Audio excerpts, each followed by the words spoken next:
And we're live! I love doing that every night. Hello, everyone. Welcome to Big Girl and Friends. My name is Christopher Wilson, also known as Big Girl, and it is Wednesday, April the 15th, and we're delighted to have you here on our hump day of our fourth week. We've had two glorious first shows this week. Last night we had the smooth vocal stylings of Jersey Boys, Frankie Valli, Jeff Madden, who's also appearing in Come From Away here in the Toronto Company. And I was joined by one of my first additional co-hosts, Mr. George Maslow, which was super fun. I missed my beautiful Ryan, but it was great to have friends of Big Girl Friends that were coming into the rescue to play with us. I have to say, this spring weather is a little bit weird. So like, the last 2 days, it's kind of been like raining and snowing and sunshine all at the same time. I guess it's like typical mid-April, but I have to say that I'm a little confused by it. So today I spent the whole day inside working diligently on a Ontario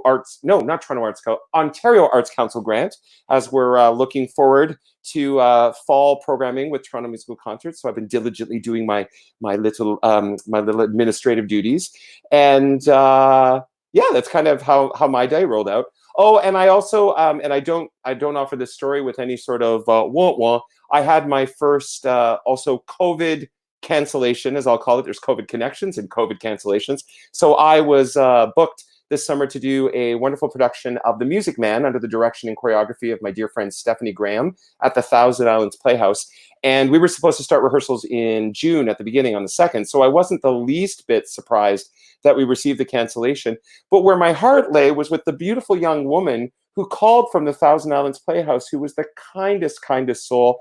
And I just gave her a big hug over the phone and said, this is a hard thing for you have to share with all the artists that, the gig isn't happening. But of course, as a producer myself, having just recently having to postpone Martin Guerre, I know where that's at. And we got to stay home. We got to stay safe until it's appropriate for us to gather in our sacred halls of theaters and do what we do best. So in the interim, we're doing this fabulous thing. And this is Big Girl and Friends, which is an ongoing fundraiser for the Actors Fund of Canada, a wonderful organization supporting artists from across the country while we are in this state of isolation and unable to do our gigs. So we were really excited. Jeff Madden and all of his beautiful supporters raised $825 last night. So yay, Jeff Madden. I almost feel like I have to my piano was on. So that was super cool. And tonight we have another fabulous guest joining us. This is what I was looking for the $825. Thank you very much. I'm here all night. Anyway, enough about me. Let me welcome back to the stream after a day's break. She was drinking pina coladas last night. No, I'll let you know what Ryan was doing. Welcome to the stream, the fabulous, the talented, my partner in crime, Mr. Ryan Kelly. Oh, I was not drinking pina colada. That just made me laugh so hard. Can you just imagine? I'm in a hammock with a toque and a pair of gloves on because it was freaking snowing and freezing. I like a pina colada and getting COVID in the rain. No, not a test. So, hi Georgia. No, I'm happy to be here tonight. I feel I mean, every day is a weird day. Like there's no denying that every day since probably the second week of March that we've had like a kind of like what feels like a normal day. Mm-hmm. I mean, even the discussions leading up to lockdown were abnormal, right? Like, rumors and whisperings and theories and ideas and trying to downplay in some ways in order for us to feel safe, but also trying to know what to listen to. Of course. And, I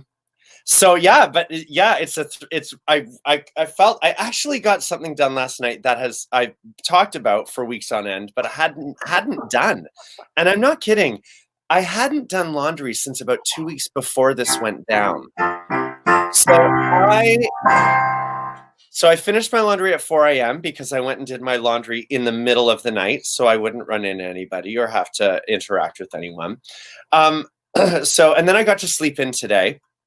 But I also had room in my head to make some decisions. And I don't really talk often about me and I mean, I just like to be a bright of light for, or a bright, light for people generally. A bright light. A bright light, but you know what that reminded me of? You know that what was that thing? Light bright. Light bright. I just have this vision of your face in the middle of a light bright going. Can you imagine? That's your challenge, folks. That is your artistic challenge this week. Get it done. Because if you're not doing artistic things and learning things, you're not doing isolation right.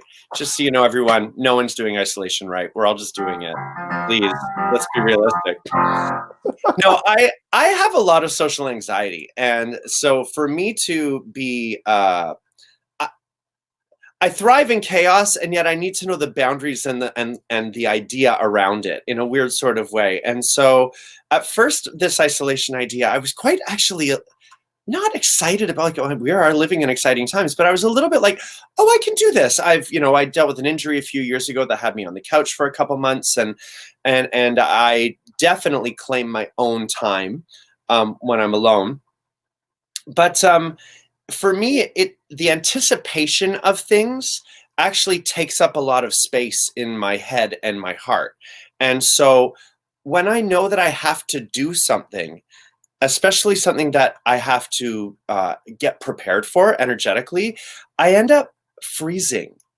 And so as doing the show went on, I found I was getting less and less done in the day because I was anticipating what was to come.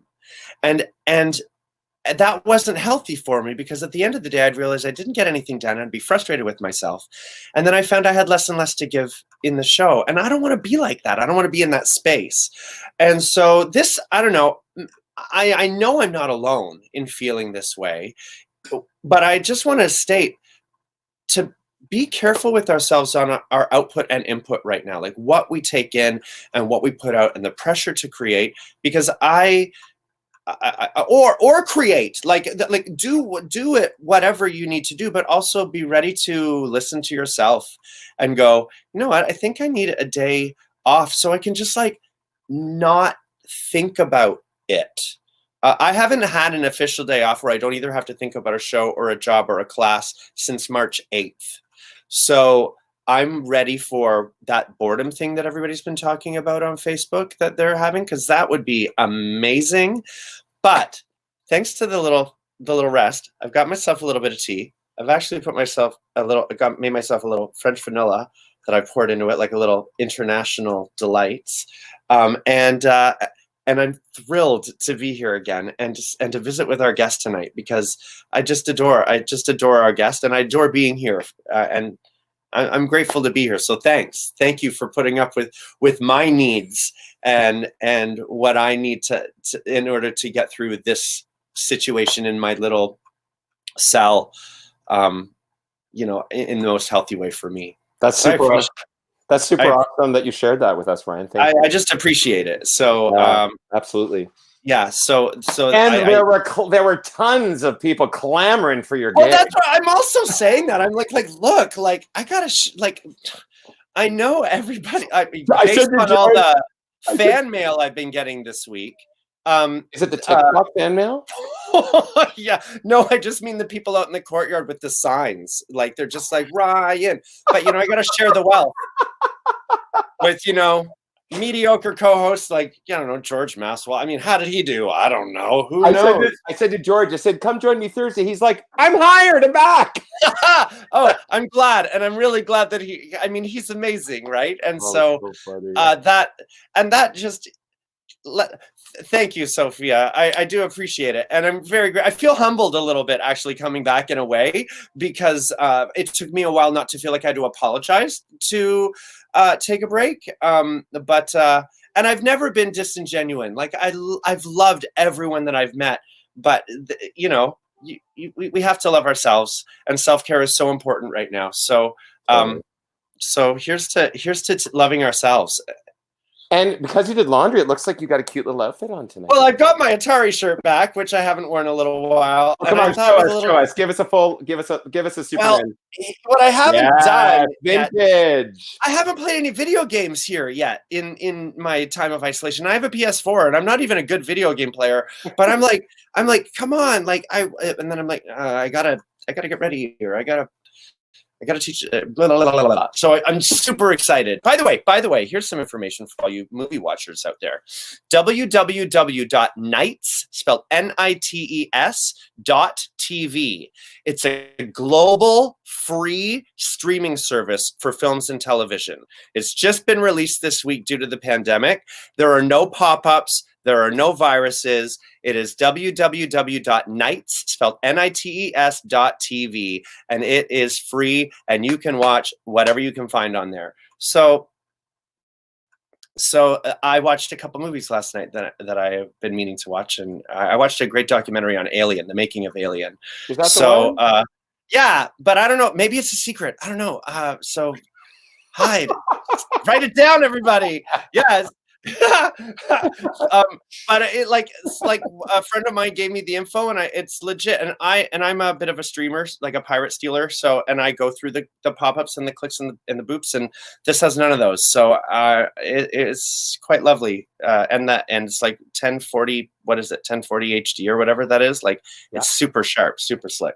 Cool. Anyway, I'm delighted to see your beautiful face tonight. I'm happy to be here, and I'm happy to. Yeah, thanks everyone for listening to my ramble. This glorious guest. I know we do. I'm so excited, actually. For Hump Week, this fabulous artist has been. She's performed in regional theaters all across Canada, and we had the privilege of working with her 2 seasons ago in Company, where she did a fabulous star turn as Joanne, the ladies who lunch. She was a riot. Left it on the once. Oh, we're getting there. I mean, sorry, I didn't mean we didn't do once. We didn't do once. But yes, this fabulous artist was in the U.S. national tour as well as the Toronto production of Once in the accordion playing role. I'm not even actually going to begin to pronounce the role. I'm going to let her pronounce. But we're super excited. Let's welcome to the stream the fabulous, the gorgeous Miss Donna Garner. Yeah!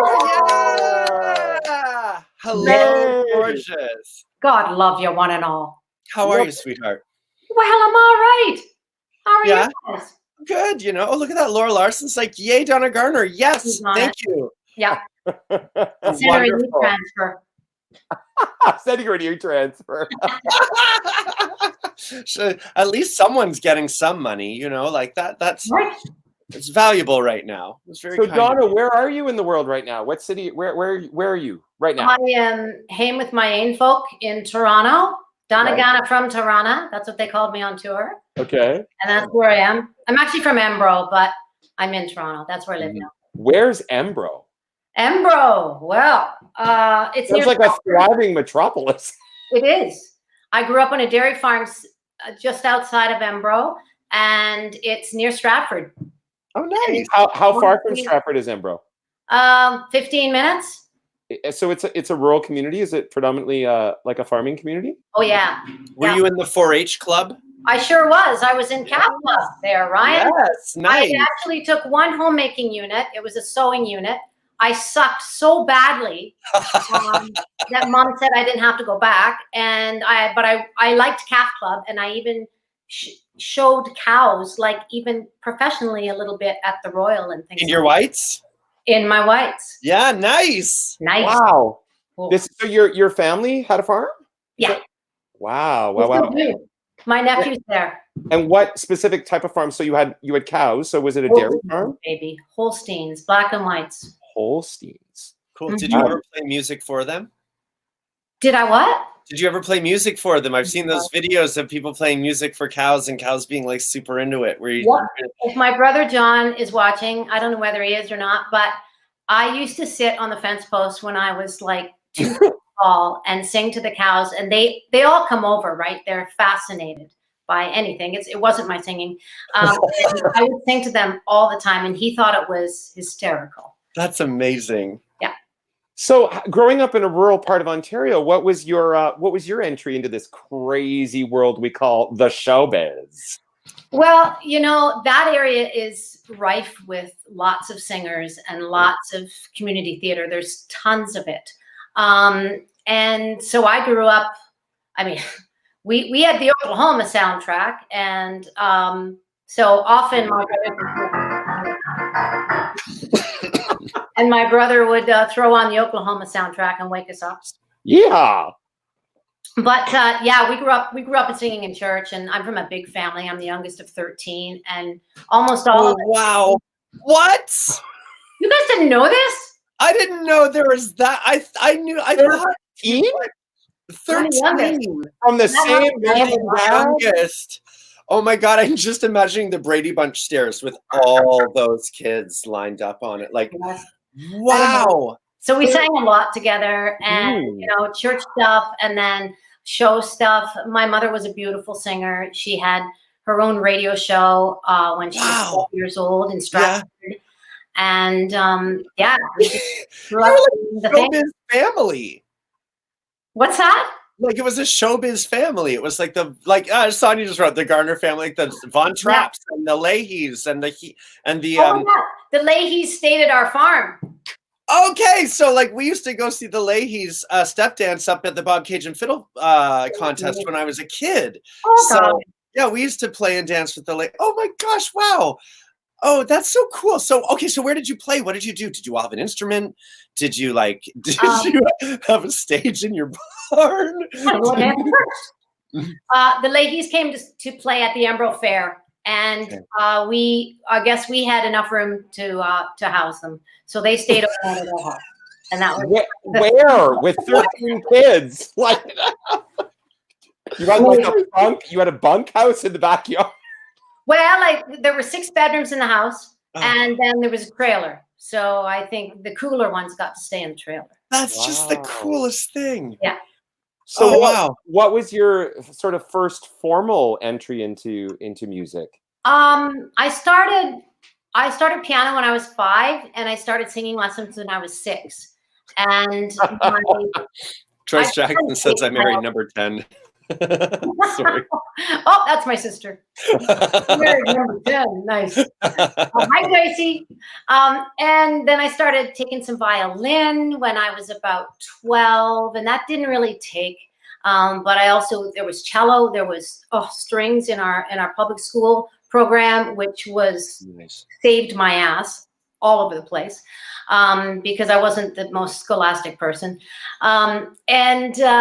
So then I learned cello, and I went to a great high school that I wouldn't call it an art school, but it was really, really a vibrant music program there.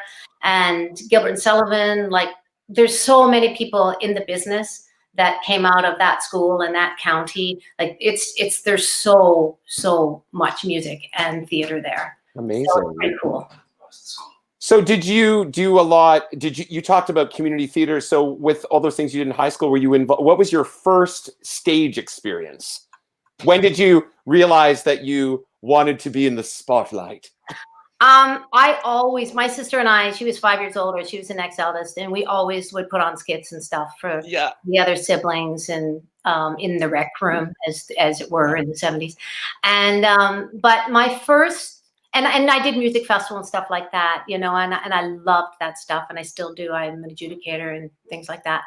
But my first show was Anne and Anne of Green Gables when I was 15 in grade. Oh, wow! And I was listening to AJ the other night. I mean, that it's like one of the most special parts a girl could ever play, because she's a strong, wonderful young woman. And it's a thrill. Yeah. Big girls too can play Anne of Green Gables. I have a brilliant photo of me somewhere in the pigtails when I was playing Earl the Mailman. Picture Earl from here down and Anne from here up. Oh man, honey got you all suited up, didn't she? She did, absolutely. Honey Landry, it's the best. This is my production dream, is to have you play Anne of Green Gables, Christopher. I think this is the next chapter in the way to tell the story. Donna, thoughts on that?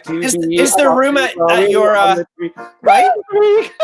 Is there room in your production company for a new production of Anne of Green Gables? Maybe she always plays the tin whistle or something through the whole thing, or perhaps a one-man Bert from Mary Poppins band, the whole thing. I was just thinking like a one-man band with cymbals on the inside of on the toes. Yeah, bang bang, plonk. Yeah. Yeah, that works.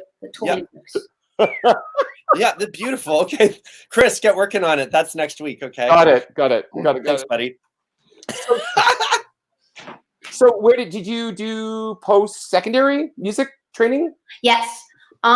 So after high school, I didn't think I was going to do anything. I'm never going to make any money as a singer. So I went to school for hotel restaurant management. I did a business program at Fanshawe, and I worked in that field for a couple of years. And I went, what the beep am I doing? And I went back to school for classical voice degree. I went to Western, I went to U of T, and I studied a couple summers in Austria on scholarship in an opera program. Okay, And then so someone who didn't think they'd excel in music, you got into some of the finest singing programs in Canada. Well done. Oh, well, I guess I was being practical, you know. Oh, I never gonna make any money doing that. I could be. I'll only just go to the best schools then. Right. So so you, like, similar to me, you did all that classical training. Mm-hmm. So when did you decide that you weren't going to necessarily pursue opera or classical singing, you know, sort of unilaterally, and you were a fan of the theatre musicale? Well, the theatre musicale, I mean, I always kind of did it on the side, either in community theatre or with, you know, at school if there was something else going on. And I kind of like went running back to it, screaming with joy, sort of after my classical training. Although I loved my classical training, I love being a classical musician. I still coach it. I work as an examiner for the conservatory. I work as a pianist, and I play all that classical rep as well as the music theater rep. So I've just been really lucky to have, I guess, a well-rounded education. But I think that my calling really was to be in theater. What is it about the theater that fills your heart space? I love telling stories. I love telling a story. If you could read this for me, that's a perfect segue. Ask Donna about what telling the story means to her philosophy of singing and theater. Oh my goodness. Yeah. You so set Donna, it up. You just said, I love telling a story. I said it twice. It's everything. I mean, it just takes you to a very real place, and it makes you actually sing better, technically and otherwise. And I mean, it helps you with your nerves. I always say to people, like, if you're really nervous, or when I'm really nervous, I just grip onto that text and grip onto that character for dear life, and just forget everything else, you know. Mm-hmm. I read an article about shy theater people this week, actually, and a lot of people, or the way it was described, where it said that being in a show, being in the theater, is a safe place because you know the beginning and the middle and the end, and you know everything else in your world may be completely chaotic or a mess, but at least you know for that time on stage the parameters of how things are going to go down. And so there's a beautiful safety in being able to tell a story on stage. And then it's a great therapy as well, because of course our brains don't know the difference between imagining and real. I mean, Olympic athletes visualize and things like that. So the process of feeling safe, even for those couple hours on stage, I think can be incredibly gratifying, not only in the storytelling, but also putting yourself through the story as well. Amen to that, baby. Yeah. Do you relate to that? Is that something that you found in the stories and the characters that you've told? Yeah, for sure.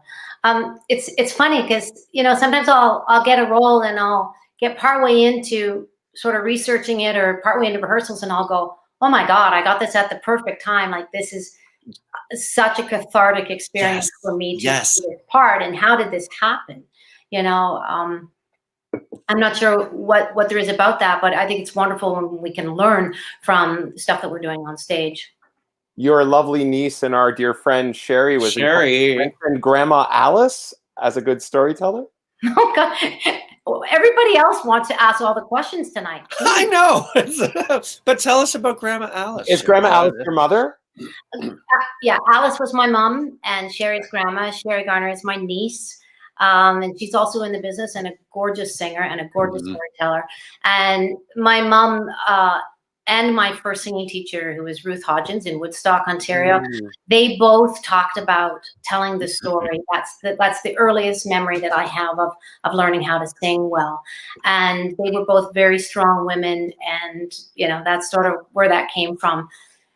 That's gorgeous. Would you be willing to tell us a story? Oh, well, okay. What, with the singing and the notes and all that stuff too? Everybody else is doing this, so I'll do it too. Don't make me sing. Don't make me sing.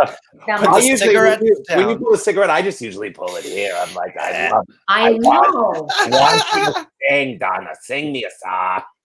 You should see where I stick my cigarette. That's another story. Let's move on to hear Donna. My mother is watching, Ryan. She's watching. It's my left and my right ear. That's what I was thinking. All right. Get your mind out of the gutter. What story are you going to tell us? Yeah, what are you going to sing? Well, I think you might know this one. You might have heard it before. I've updated some of the words to make it a little more current. So, do you want me to just go ahead? Yeah. Well, set it up as you like. I got my thingy all set up here, ready to go. Okay. So, yeah, I figure this is kind of like my statement on sort of where we're at right now in COVID land, and where maybe I'm at with my career, and what may be ahead. Okay. I can't wait to hear it. Have a beautiful sing. Thank you. When you're as old as I, is anyone in the business as old as I? What difference does it make? An offer comes, you take, as long as housing is included. For the sun will rise and the moon will set, and you learn how to settle for what you get. It'll all go on if we're here or not, so who cares? So what? So who cares? So what? When I was a girl, my summers were spent on the farm. So what? I practiced my pitching, and some say I had a good arm. So what? Now I scrub up the floors, and I wash down the walls, and I sanitize more than not. If it ended that way, then it ended that way, and I shrug and I say, so what? For the sun will rise and the moon will set, and you worry for what you get. It will all go on if we're here or not, so who cares? So what? So who cares? So what? I do have a man, a cross between Pierce Brosnan and Benedict Cumberbatch, not bad. And we like to cook, play music, and watch Tiger King. What the hell is that? If the bank takes our house and we lose all our work, it'll make a great opera plot. If it isn't to be, we become retirees with a home in Belize. So what? For the sun will rise and the moon will set, and you learn how to settle for what you get. It'll all go on if we're here or not, so who cares? So what? So who cares? So what? Once I was on tour, and now all my fortune is gone. So what? My per diem disappeared, and only the memory lives on. So what? If I've lived through all that, and I've lived through all that, COVID-19 doesn't mean a lot. If I like that you're here, and I like that you're here, happy quarantine, my dear, so what? For the sun will rise and the moon will set, and you worry for what you get. It'll all go on if we're here or not, so who cares? So what? So who cares? So what? It all goes on, so who cares? Who cares? Who cares? So what? Yeah! Thank you. Oh man, I love that song. I love that song. My alarm's going off. What? My alarm's going off. Hang on. I got it. I'll be right back. Oh, okay. All right. She got a bang. Should we go bang tonight too? It's 7:30. Wait, I got it's bang time. Do you do bang time? Bang, bang, bang on the door. My bang time's happening. 7:30. Did you do a little? Did you get a little bang in? Okay, good. I just did a little pot. Did a little pot banging. Ryan likes to do a little pot too. Banging. Bang. Well, I don't bang a whole pot. nother show. That everything we just said is a whole nother show. Absolutely. You're right. And I think we'll make a All very of them, interesting bro. The show. Garner clan are piping up. Yeah! Right. There's Well, you wait a minute, tonight. there's a lot of them. Hello, Randy. Oh, geez, bless your dear hearts. Look at all these gorgeous. Everybody's here. Oh, I know. Stop teasing us with bang time, Sherry Garner. Tell me about it, sister. Keep Jonathan So under wraps. Sherry, first off, Sherry, that would be your niece, Donna. I know, right? I just read her comment. That's why. Bang, bang, bang, bang, bang. Donna. So you were. Those are great lyrics. Brava, brava, brava. Yeah, thank brava. you. Well, fun with Pierce Brosnan and Benedict Cumberbatch. That's quite a mouthful. Rick, yes, and Rick can pull that off. It's true. Oh gosh. Gosh. Mahler. Who's looking handsome? Who's a good boy? Rick had to take him away for that last song because every time I belt, Gus screams. I've seen the videos. They're lovely and hilarious. I love them. them. Partial to the fiddle, the accordion, or the cello either. Oh my God! It's yeah. It was the violin that I enjoyed. That was the funniest one. That was awesome. So tell us. So yeah, you referenced being on tour. So I know Sound of Music preceded. Yes. No. I was doing the Once tour in the States, and we got into year 2, and then bless their hearts, they let me go to do the Mirvish production, which was so gracious of them. And I know it wasn't easy because, they had to rehearse new people in and let me go and blah, blah, blah. And then I got to meet a whole new Once family. And I mean, one thing I learned about being in the States is as I love Americans, and I love the States. There are so many glorious cities, but I am a Canadian for sure. This is my home. Tell me a little bit about the food situation in the hotel rooms. What was the most creative meal that you were able to come up with in your, say, coffee maker on tour? Well, I had a small George Foreman grill, and I had a small crock pot. So the most creative meal, oh geez, I don't know. I did so many things because I really got tired of going, like eating in restaurants and the whole fridge and microwave thing. You guys have done it. It's not pretty. Did you ever make grilled cheese? I've seen Sarah Strange make grilled cheese with an iron. Right. No, I never really got that far. But I was doing things like grilling vegetables, and then I would make a sauce in the crock pot with the stuff. I just went for it. Good for and you. it's my bathroom, so I call them hotel bathroom creations. And everybody wanted to have a cookbook, and it was those videos were fantastic, but it was also a real eye opener to kind of the less than glamorous. I mean, listen, what I wouldn't do for some grilled vegetables on a George Foreman grill, right? But less than glamorous side of doing sort of the Broadway or the performance or the showbiz life, especially the tour life. I mean, it can be tough on a person, can it not? Yeah, you really have to choose your battles. And I did 2 years Once out there, and then I came home to do the Mirvish production, and then while I was doing Mirvish, I booked Sound of Music. So I only had about a month before I went out on the road again.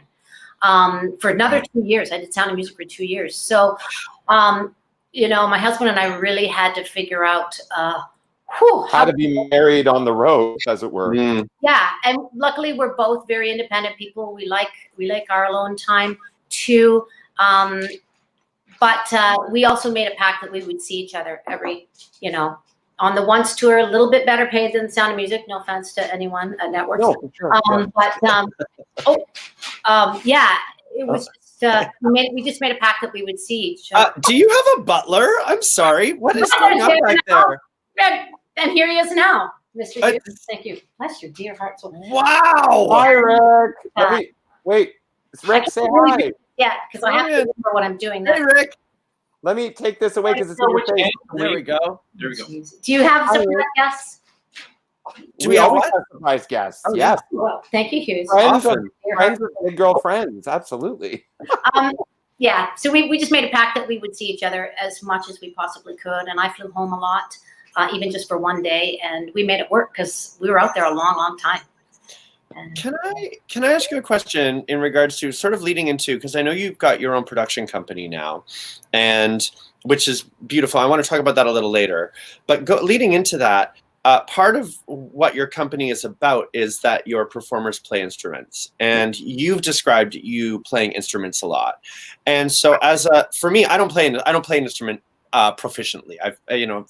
As you've all seen, maybe I pick up the ukulele occasionally, but it's not a very much of a whole body experience. But so as a teacher, I'm thinking, how do I teach my dance students acting and then marry the two, and what's that experience like? And then as a singer, I go and singing is one thing, acting is one thing. You can learn to marry the two. Singing and dancing, two separate worlds that you can marry the two. What is the experience like as a singer and actor that plays an instrument as part of the show as well? What is the experience like to participate in the show in that way as well? Something that I've never done. Well, for me, like, I mean, I played so many. I played instruments my whole life, and as life went on and I did different shows, so I would sort of add to the list of instruments depending on what was needed. But what I've felt when I'm on stage with my instrument, I've felt that instrument is the voice of the emotion of the moment, and for that character, or the character that maybe you're underscoring, because maybe it's not your focus time, but you're underscoring. And so that's the kind of immersive, sensitive work that I want to do with the theater company that I started, so that it's not just accompaniment, that it's so much connected to the heart and soul of everything in the script. And does that enrich your experience? Like, is it a deeper experience for you then? Absolutely. Yeah. Absolutely. You know, I did once for 2 years, and I mean, I was ready to do something different, and I needed a bit of a break from it. But as far as the actual piece, I never was tired of the piece. I was never tired of those moments on stage. And you also did the regional premiere of it in Halifax at Neptune. Yeah. Mm. Yeah. So that was yeah, Laura choreographed that. Yeah, Cassie. Right. That was the Played first it. non-Broadway incarnation It of the play was. that you did. Yeah. First one. Yeah.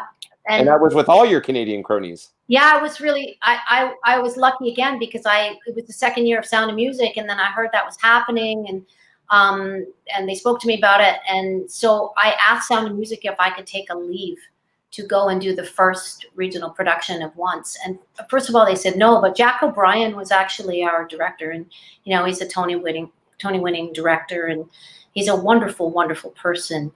And he actually went to bat for me and said, we need to let her go and do this. Oh, that's really So kind. he made that happen. That's then lovely. Sound of Music, and I finished just in time to go to the Kennedy Center with them and finish the year. Wow. Oh, that's amazing. Yeah, it was lovely. They were so lovely to let me do that. Am I correct that Cabaret was probably one of the first sort of the revival with his Scottishness as the MC? Alan Cumming? With Alan Cumming, yeah. The reason I said Scottish is because when I went to Edinburgh to do the show that you directed me in, Two Kittens and a Kid, Alan was in residence at the Edinburgh Fringe. So nice. I get to hang out with him at Alan Cumming Club, and he's super cool. He's super cool.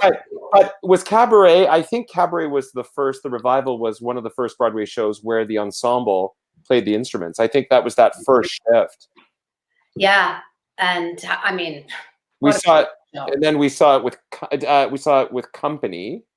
Company, but what Company did the Company revival? Sweeney Todd, right? Two Sondheims. But I have to say that Once was the most. When I saw Once your company here in Toronto, when Gabby actually was on, I didn't see Trish, ironically. I saw Gabby's Once, and but it was one of the most inventive. It was the fusion of the choreography. I was so inspired by it, John Alex, because playing the cello with just the end peg. Oh, with the end peg on his foot. Right. So amazing. But it was one of the most inspired pieces of theater that I had ever seen, because it was just so organic, like how the acting and the singing and the instruments and the choreo, it all just, it was so beautifully crafted. It was just like this warm bath of beauty. It was just fantastic. That's So what it felt like in New York too. It was a warm bath of beauty. That's a great way of saying that. That team they're just the finest people. Wow. People I've ever met. Well, I have to say, I got a final callback for once playing the cello, and just playing that tune with the MD, like with the musical team at the Elegant Theater, like that experience alone was just so joyful, because they were so kind and so open in that music. I mean, I love that movie. It was a movie I used to watch frequently with a former partner of mine. And so I was in love with that story. So to have it so beautifully treated was great. I just remembered to that moment where, at least in the Toronto company, when Nathan Carroll became a hill covered in lights or stars or something like that. And I just remembered that moment when, so I kind of went, the ensemble of the show created in a lot of ways everything in that. There was so much use of the bodies and your instruments and the set in building the space, and then transitioning, and that is a relationship to an instrument is something that like I was saying, I don't understand. So it must have been, like you said, a fully immersive experience. Yeah, because for us it was. So I imagine what the energy was like living in that swirl of creation on stage. Really beautiful. I remember when you were preparing for the audition. I mean, you played piano, but you hadn't played accordion, had you? No, I'd never played the accordion. And that's a whole different mechanism, man. Listen. So you just learned the accordion and then you got the show? Yeah. Well. So tell us about your accordion Tell us audition. about your first accordion audition. Well, I wouldn't even have known about, because sometimes I feel like my head's in the sand in this business, and I just don't hear about things. But so I'm in rehearsals for the Full Monty, and Alan Gillespie on the break says to me, "Garner, you should audition for this." And he's got his phone, and he's like, "Yeah," and he says, "Once musical, blah blah." I was like, "No, there's nothing in that for me." And he's like, "No, look at this." And he told me the break, and he's like, "Woman between 40 and 50." I'm like, check. Plays piano, check.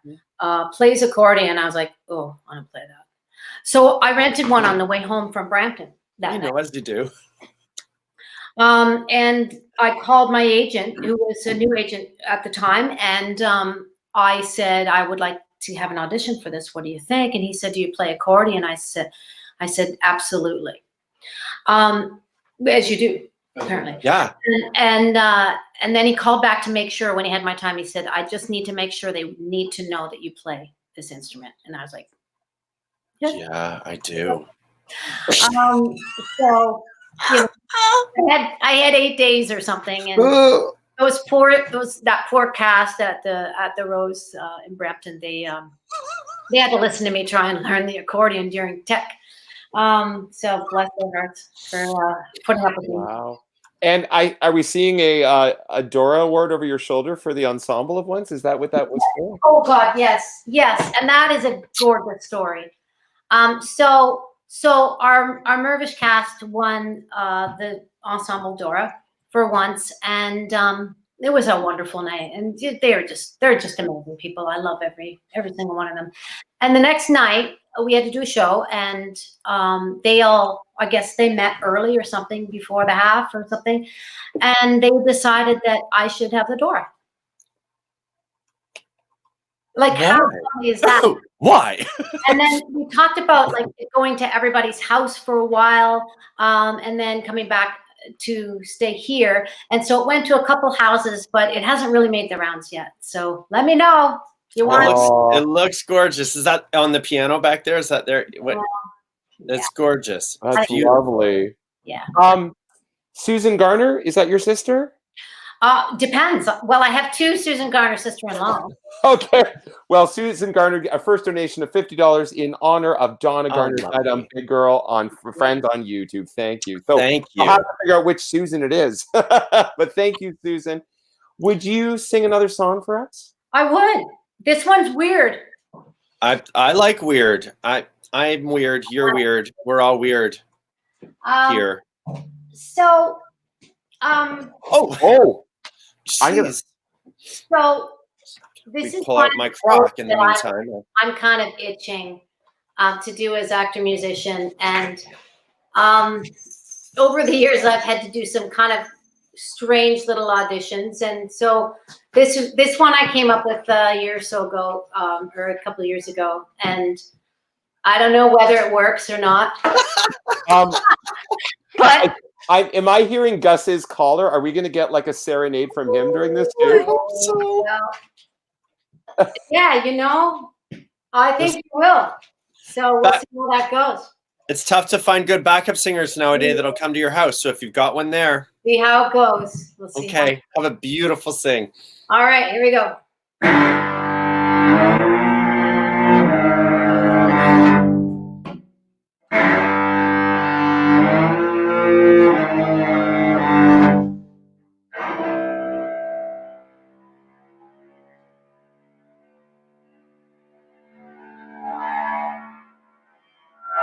It's the last midnight.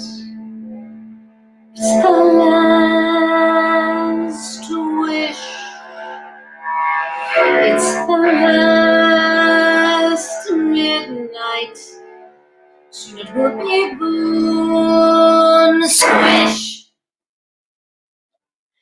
It's the last midnight. It's the last verse. Now before it's past midnight, I'm leaving you my last curse. I'm leaving you alone. You can tend the garden, it's yours, separate and alone. Everybody down on a horse. All right, mother, when lost the beat again. Punish me the way you did then.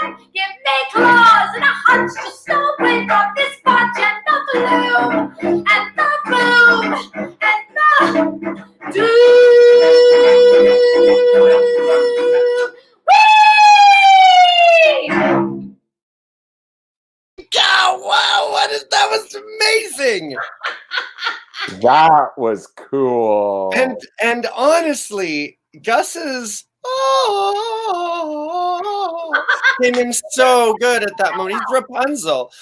You're Rapunzel, right? Oh my goodness. No, that was incredible.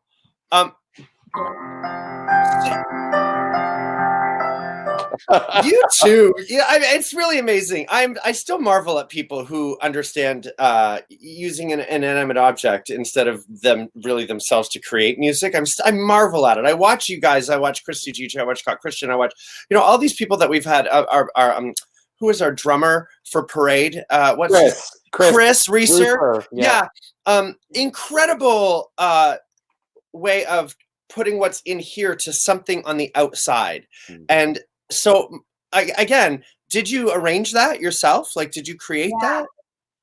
Yeah, there's a lot of weird things going around in my head, and that's a snippet of one of the weird things that. And that weird stuff turns into beautiful things when you take it out of your head and put it into the world. That was wild and very, very exciting. Thanks, man. Thanks. Tell us about you've spoken about your company. Tell us more about your company. Yeah, so I've worked as an actor and as a musician for my whole career, and sometimes I felt like I wanted to go and hang out with the musicians when I've been in a show, and then other times I've been in the pit and thinking I want to hang out with the actors.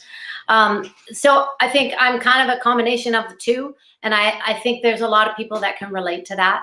And there's a new term for us called actor muso, which I think is a pretty great term. A couple of years ago, when I came home from tour, I thought, okay, what do I want to do now? What do I want to say? And there's one thing I learned about working in the U.S. is that, first of all, Americans are completely fearless. They are fearless beings. And sometimes it gets them into trouble, but mostly it creates wonderful things. And if if there is a difference that I noticed between Canadian theater and American theater is that in the U.S., theater is celebrated. The audience is every age and every shape and every size and every demographic. And they're just so thrilled to be there and embrace it as a real industry. And here I feel like theater sometimes can be a little bit tolerated. So I didn't know what my place was when I came back. Sure. But one of the things I wanted to try and do was to really celebrate theater in my own country. So I wanted to do this piece. I wanted to do an actor-musician version of a Man of No Importance. And so I got some very lovely colleagues to come over and suss it out, the script, and bring their instruments and figure out if it would work. That led to a full equity workshop in 2018. And as I stood in my kitchen staring at them all as they were on a break or something, I was like, I think this might actually be a thing, like be a theater company. If I may interrupt very briefly, if it hadn't been for that wonderful workshop, I would never have met Benjamin Komatsuli, who will be eventually our lead in the House of Martin Guerre. He'll be our Arnaud. He's just on pause for the moment. Yeah, he's a bright talent, gorgeous singer, beautiful musician. Yeah.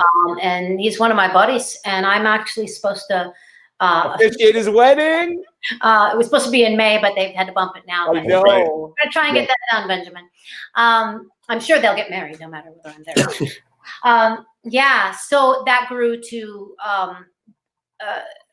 now we are an incorporated theater company. Right now our name is Garner Theater Productions. You know, that may change to something more exciting when we can think of what that sure name is.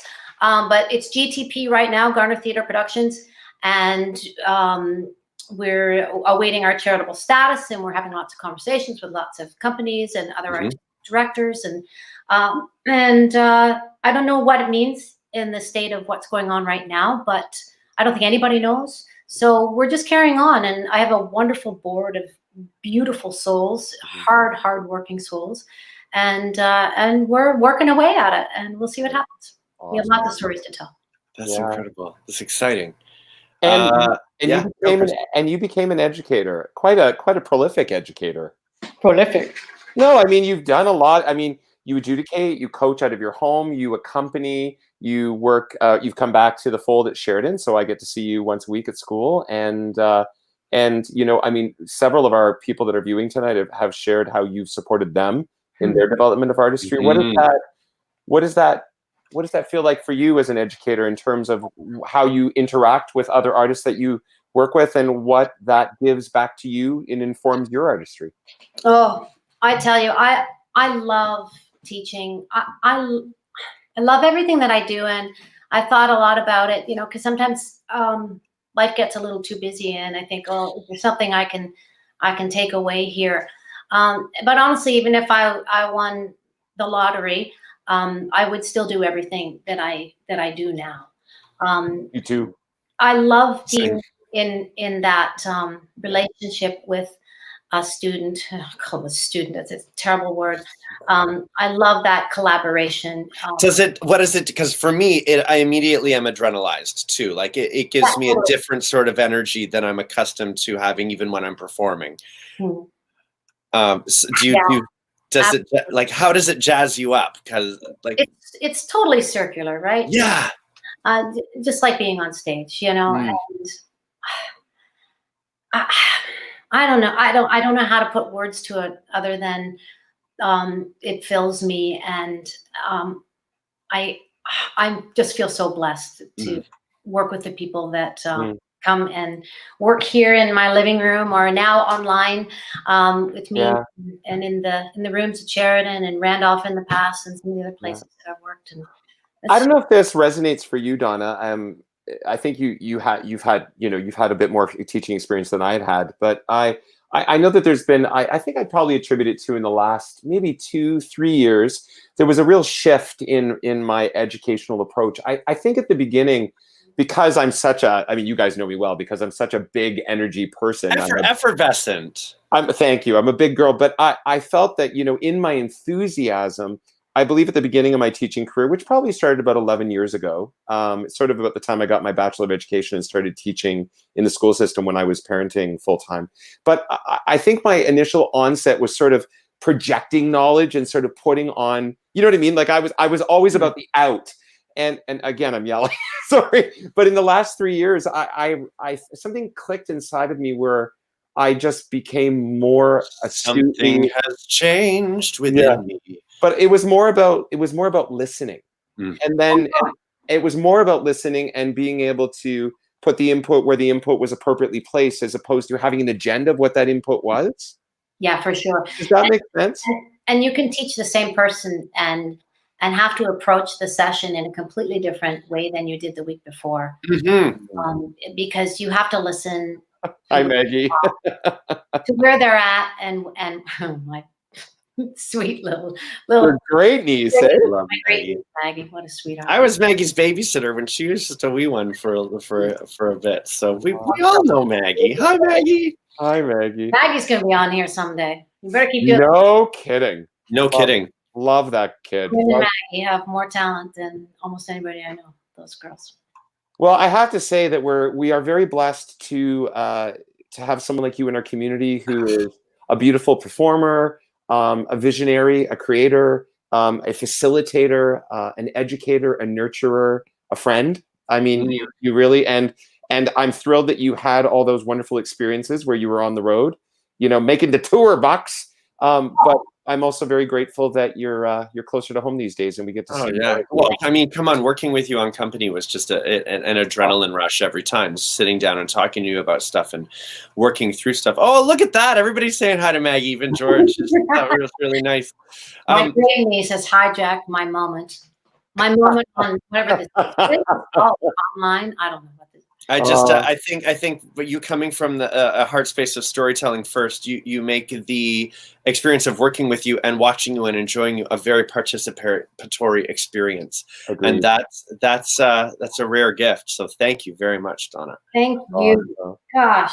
Well, as we are drawing close, Donna's going to sing us out in a brief moment. As we're continuing to our fourth show tomorrow on Thursday, we've actually got a husband and wife team. This fabulous fella, Nicholas Dramard, is originally from Ottawa and began his career here in Toronto. He was in Hairspray, among other things, and then went off to the Broadway and starred as Bert. And he's going to be joined by his fabulous partner in crime, his beautiful wife, Desiree Devar, who is an American, and and they have a beautiful baby together. So they're joining us live from New York City tomorrow night.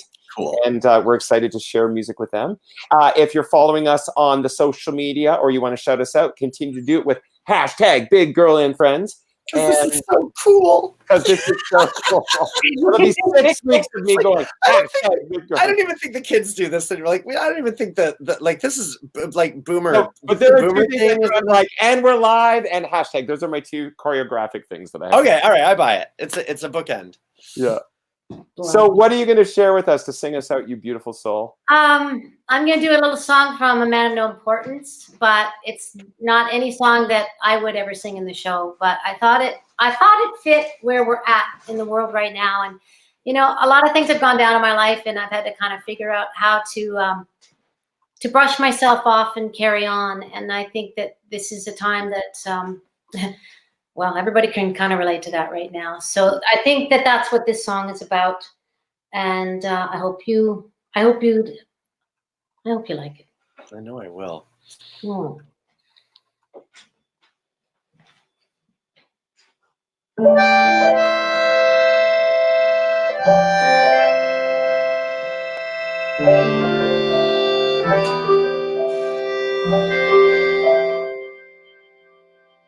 You thought you knew a bit of life.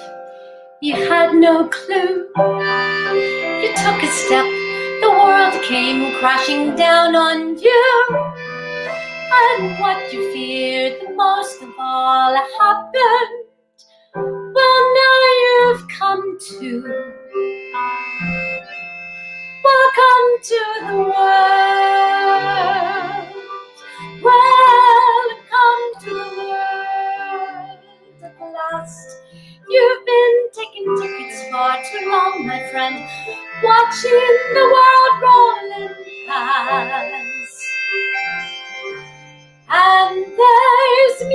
music like nothing you've heard in the world.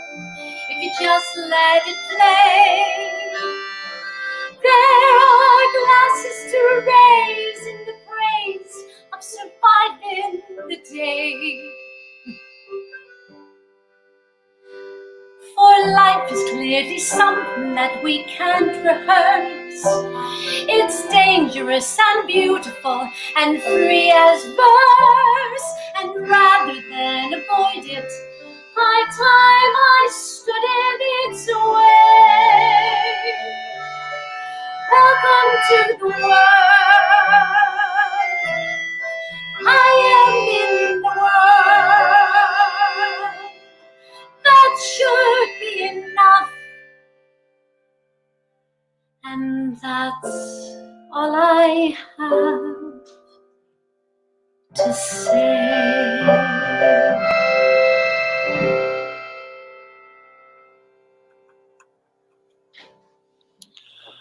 Oh, Donna, thank you. Thank you. That was stunning. That was the salve. That was just what we needed today. Thank you. Thank you, dear, dear souls. I just took a big breath. Yeah, that let me breathe. It was incredible. Yeah, Sherry just said it. That was incredible. Thank you. My pleasure. Thank Man, you. we're lucky. Hey, we're really lucky. We are lucky to be where we are and where we're at, and be able to do this, and to be able to connect with each other. So, Donna, just thank you very much for bringing what you bring. You're making a huge difference in our industry right now. It's not about the bucks as much as it is about the community you're creating. Thank you. It's part of why we do what we do. That's why we built Toronto Musical Concerts, and that's why both Chris and I mean, that's why people like you even are in this business. It's because of the joy and the community that we create. Well, I think it was George Bernard Shaw who even said, we can't equate our value in this business by how much money we're ever going to make, and that's definitely a paraphrasation for sure.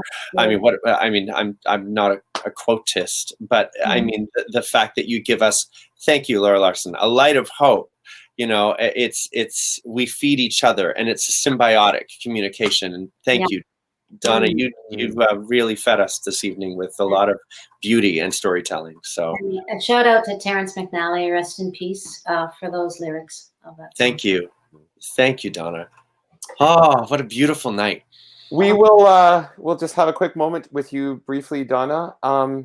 Thank you, everyone. We will see you tomorrow at 7 with Nicholas and his wife Desiree from New York, and just carry that song in your heart that Donna just gave to us. And until then, stay safe, stay home, stay positive, and love and light. Take care of yourselves. Good night.